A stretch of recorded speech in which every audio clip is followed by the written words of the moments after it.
Welcome to the Meandering Thoughts Podcast. Who am I? It's the Voiceman, your host. And this is the portal for my thoughts and feelings on all manner of subjects. Today I'd like to regale you with an experience I had regarding food and prayer? This past Thursday, I finished one of my classes and I was talking with one of my classmates, and we just typically talk about pretty much anything for the time being. Usually tends to focus around film or the radio production because the class that we're coming out of is a voice. It's an announcing and performing for broadcast media course. And it got to the point where we were walking around and we were talking about various existential things, the concept of belief and truth and reality and the like, some pretty big heavy-duty stuff. And it got to a point where I was kind of getting tired of walking and standing, and so we were sitting in the quad of the college, and I was chilling, we were talking still, and at one point, this lady and a younger man come over, and I think they were looking for something. I'm not exactly sure why they approached us.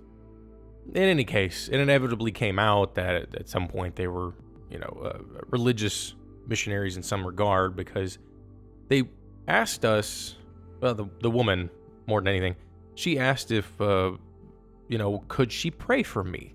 And I've never really found that question to be something I want asked of me. I mean, you can pray for me if you want to, I don't care. Just, honestly, I don't need to know about it.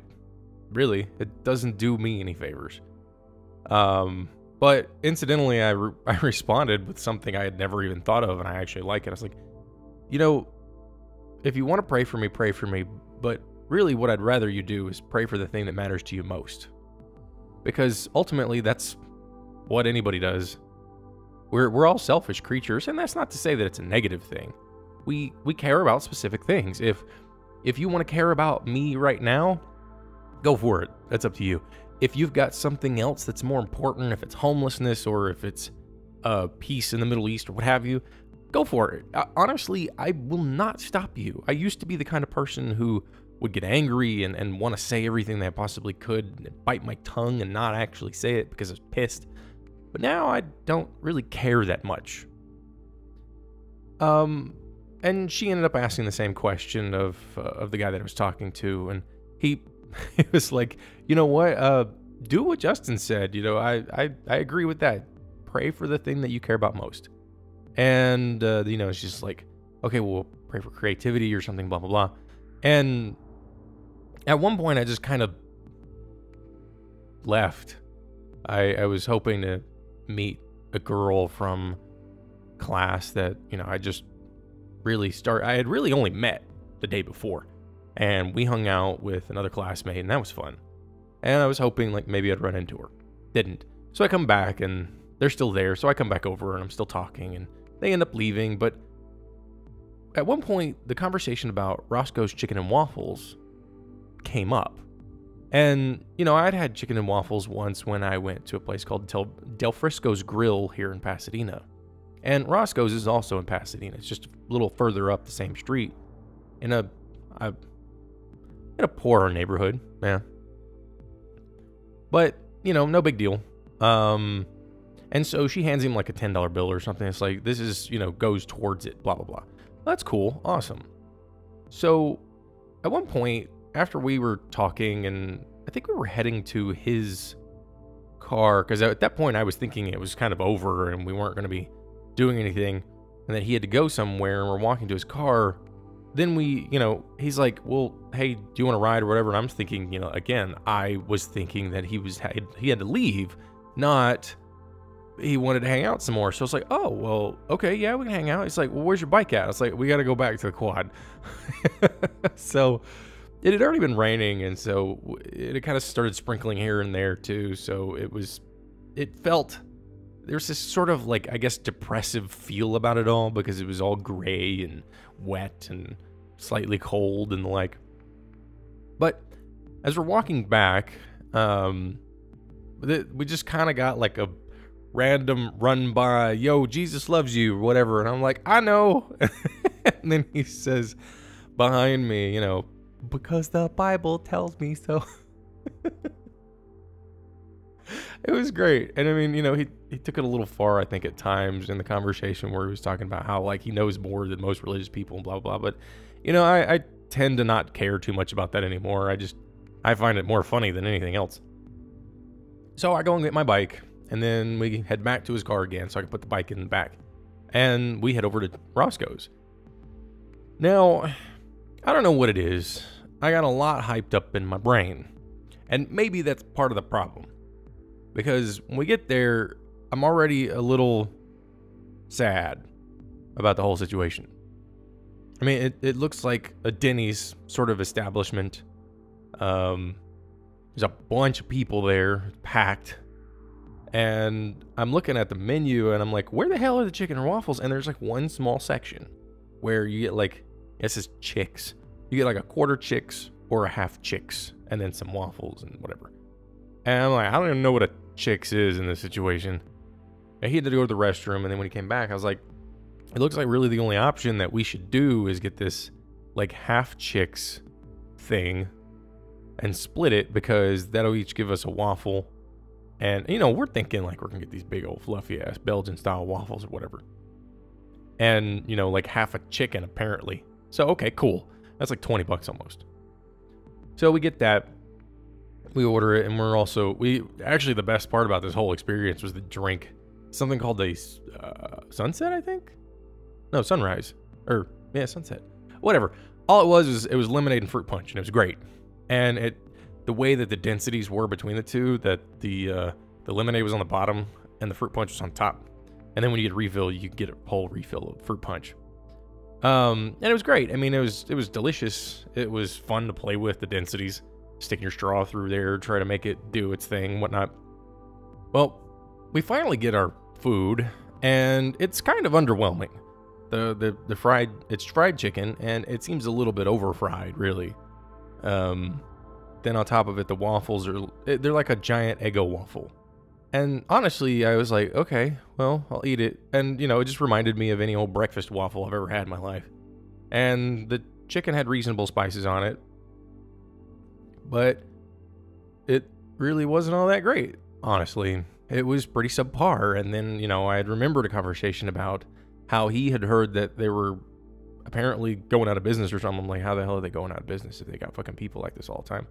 The only thing I can think of is that people go there once, really, and that's about it. Because this was not a situation I wanted to go back to. It's not horrible. I mean, I've had food like that a lot. But it got me thinking, and I'm like, maybe it's just because I've started trying to find better food to eat.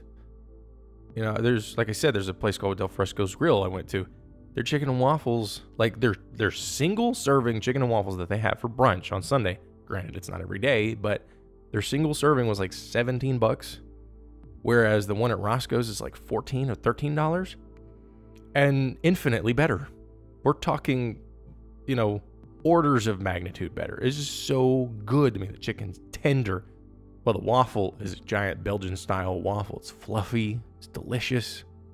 And, the whole thing it's a better overall experience. $4 more for about the same amount of food. And I'm like, and less work, really. I mean, the chicken and waffles that you get at Del Fresco's Grill, you can eat the whole thing with knife and fork. Can't really do that at Roscoe's. It's chicken on the bone.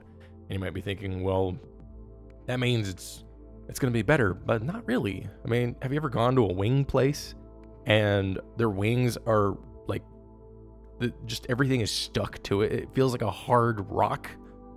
It's like, I don't want that in my chicken. I want tender, juicy, flavorful food.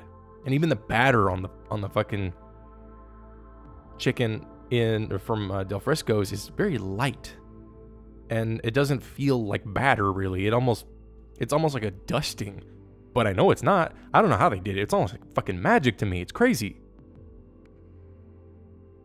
So, again, a little underwhelmed.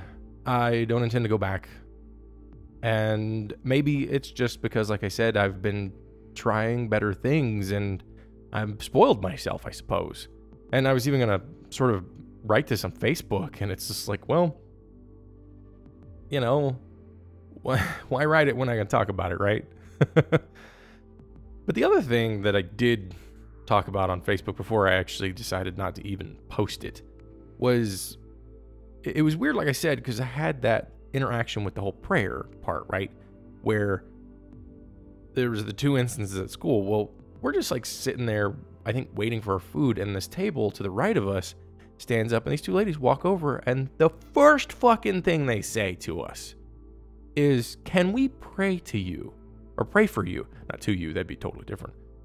And I'm like, I'm just totally shocked, because I mean, I would think I would be repeating the same thing, and for whatever reason, it doesn't come out that way, and then I have to like sort of restate it or something. And I'm just taken aback by it, and I'm thinking, why is this happening? And so like, it's really what I said. I looked over and was like, wow, this is a weird day. And then I look back at the ladies, and I'm like, this is the third time this has happened. And, you know, of course, they have something to say about it. It's like, oh, that means God must love you today. And I'm like, no, I don't think so, because, you know, it rained on me, and I've had a pretty bad day today. You know, it's like I left all of my cards, I left my school ID at home. I left my personal ID at home. I left my debit card at home. I did some other stuff, and like I didn't have my water bottle. I left that at home. You know, there were all these things that I did that, you know, just didn't. It was, and you know, I was riding to school, and I was supposed to be there so that I could do this recording thing, and I was soaked. And then, you know, when I finally go in there, I'm still pretty wet, and they're not even setting up, and I'm like, I got 20 minutes to class. There's no way in hell they're going to record me. And so like the whole thing is just, it's been a shitty day. The weird thing though is that I was in a great mood all day. It didn't matter. Like, it didn't matter how shitty everything was. There were moments where I was just like, motherfuck. But the thing was is that my overall mentality was positive. So I don't know. I don't know what the hell was going on. All I know was it was the weirdest fucking day I've had in a long time. I got free chicken and waffles that were okay. But I mean, yeah, I can't complain. It was a free meal. And, you know, maybe it was like payback. I don't know. You know, it was, I don't know. Really. I don't know. It is what it is, I suppose. It's however we perceive things. And I think inevitably that's what it boils down to. Just, we perceive life however we perceive it. It was a weird day, but I was in a good mood. So, hey, there's a nice little balancing act for you, right? If you like this episode of Meandering Thoughts, please share it on your preferred social media platform. If you would like to be notified of new content, follow me on SoundCloud, Twitter, Facebook, and Instagram at itsthevoiceman. You can also find Meandering Thoughts on iTunes. Thanks for listening. It's been a pleasure talking.